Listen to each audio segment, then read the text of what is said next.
What's up, Mid-Michigan? Thank you so much for joining me at the Digital Desk. I'm your digital news anchor, Kyle Macon.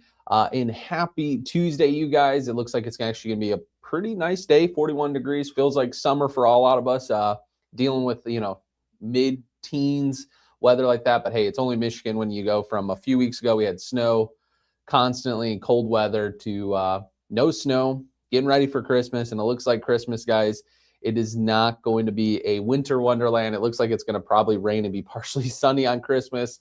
But yeah, let's get right into the digital desk. I got a story, an update on the man charged with the murder of a Salvation Army bell ringer. A crazy, absolutely crazy story coming out of Detroit.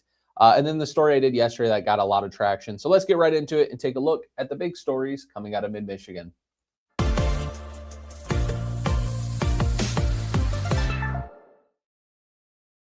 Alrighty, so this story, I literally just did a day in the life with the Salvation Army bell ringer. So when this story, I heard about it, it was just terrible because, like I said, I just got done working with Salvation Army bell ringer. I just could not imagine, something like this happening. But we're finding a little bit more about the case. So this man right here has been charged with murder after shooting a Salvation Army bell ringer that was killed in Westland last week. Renee Zabrani, 37 years old, was charged Monday with first-degree murder and felony firearm, according to the Wayne County Prosecutor's Office in the City of Westland Police Department. His bond was denied, and officers with the Westland Police Department were called to Kroger on Ford Road near Central City Parkway for a reported shooting on Thursday. When they arrived, officers found Alvin Echols, 47 of Westland, on the floor near the self-checkout with a gunshot wound to the chest. He would unfortunately die at the scene, officers said. According to the prosecutor's office, the two people knew each other, and the shooting was not random. Allegedly, Zabrani walked near Echols as he rang his bell by the Salvation Army donation kettle and shot at him multiple times. Echols would run back into the store, collapse near the self-checkout, and would die from a single gunshot wound.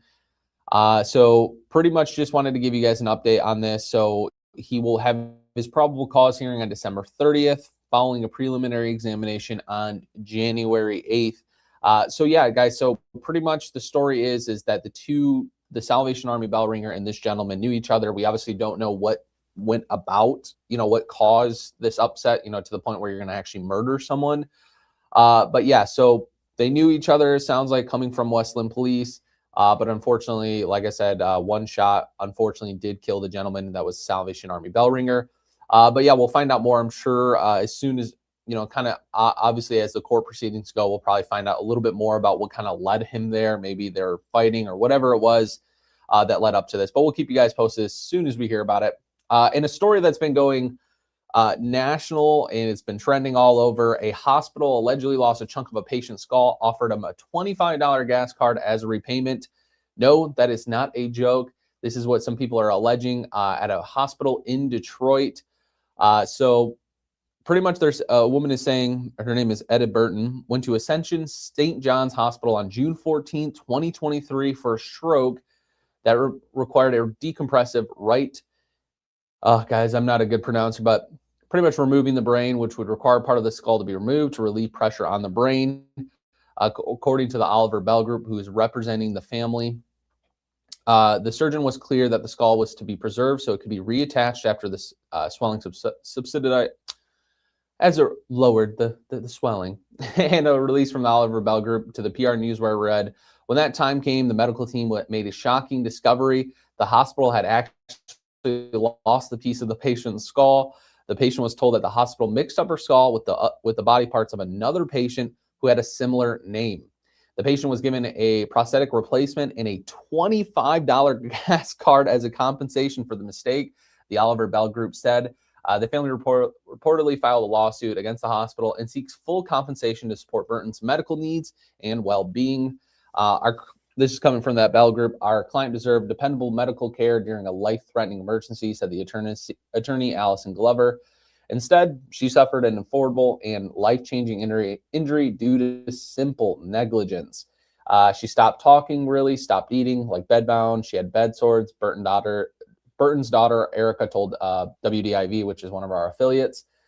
And it's just, you know, it's just a crazy, crazy story that's obviously been going online. So obviously these are all allegations at the point. We'll have to kind of see how the proceedings go in this lawsuit.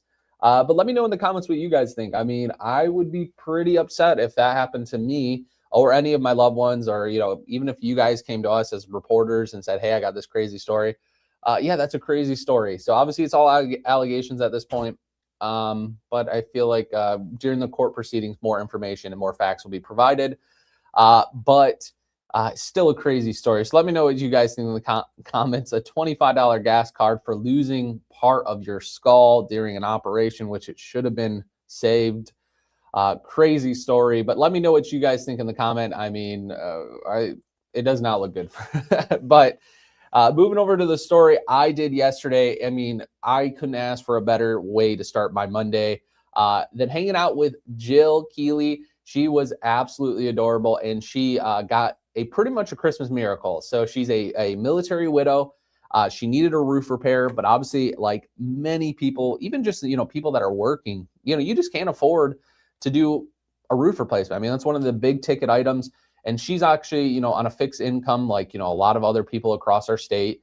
And so she applied to this roofing company's pretty much veteran giveaway for a roof.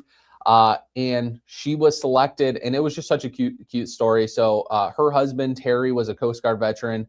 And she just told me so many incredible stories. Like, you know, he fell from a mast, you know, hurt his back and was right back to working because he just loved what he did so much. So when Jill needed help getting a new roof, Skoners Roofing stepped up to the plate and did $16,000 of work that cost Jill nothing. And it was just obviously a thanks to, for Terry's service. But what was really, really, you know, sad but really cute about the story was her husband actually died. So when she applied for this roof, her husband was alive, and then unfortunately he would pass away in October before she found out she was selected. But it was just really cute because we were just talking to each other about, you know, how, you know, her husband's probably just smiling down from heaven, watching her do it. And she just gave, you know, she was just so cute about it. She really truly believed that her husband was the reason why she got this luck, because there was dozens of applications that were asking for a free roof. And she just really feels that her husband was you know, the person behind the scenes upstairs, you know, directing that and getting it all fixed. And I really think one of the coolest parts, what she said was, and it was so cute. He said that he's probably looking from heaven saying, hey, I can see you, honey. I'm still taking care of you. And it was quite an emotional soundbite she gave me, but it was just so cute. And you could really tell just how much she loved him. But yeah, it was just really cool. And I love the fact that we're giving back to veterans, especially spouses of veterans, because you guys do make a ton of sacrifices for the people that are in the service. So it's really amazing to see this. And so if you guys are a veteran, or you know someone that's a veteran that's maybe on a fixed income or needs a roof repair, right here at the bottom of my article, you can actually click on their roof giveaway program. So I'm actually going to click it. You go here, you fill this out right here. Obviously, they're going to go through all these applications, and, you know, obviously it's just kind of luck of the draw. They're going to look at people that need it the most and give it to them.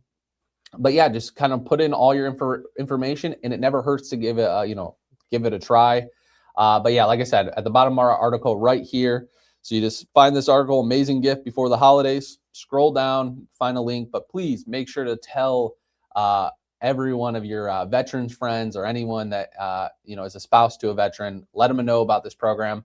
But the program, pretty much what it is it's a partnership between the roofing company and Owens Corning, which is their manufacturer. They supply all the shingles, and then the roofing company supplies the labor, the permits, the dumpsters, the incidentals, all that stuff. But like I said, $16,000 of work done, you know, didn't cost her an absolute penny. And Jill was just such a sweetheart about it. And Jill, if you're watching it today, you made my day yesterday. And I'm sure a lot of people that watched that story yesterday, where it was a beautiful story right before Christmas, and really tells you what community is all about. But anyway, tonight I'm going to be working on the Whaley House. So over in Flint, they're actually going to be hosting a Scottish Christmas traditions. And then I'm going to be giving an affront to their New Year's Eve. So a lot of our traditions that we do in Christmas actually stem from some of the Scottish traditions that date even before the United States was founded. Founded. And so pretty much it's going to be a pretty cool story talking about how we got some of our traditions from back then, how they're affecting us now, and just another feel-good story leading us into Christmas. So anyway, if there's anything crazy that hops out here, I'll jump right here at the desk to let you guys know about it. I will be breaking down a shooting video that happened. If you guys have seen it, it'll be coming out probably in a few hours. But the gentleman that was caught shoplifting, tried to shoot a police officer, gun didn't go off. He even tried racking it again. And then he got kicked right in the face by the police officer and disarmed. So great work by the police officers, but I'm going to be breaking down that shooting video. As soon as I get off this desk, I'm going to be breaking that down and I'll be posting on social media. So stay tuned for that. But anyway, I'll see you guys. Take care. And if I don't see you guys at this, Merry Christmas. See you guys.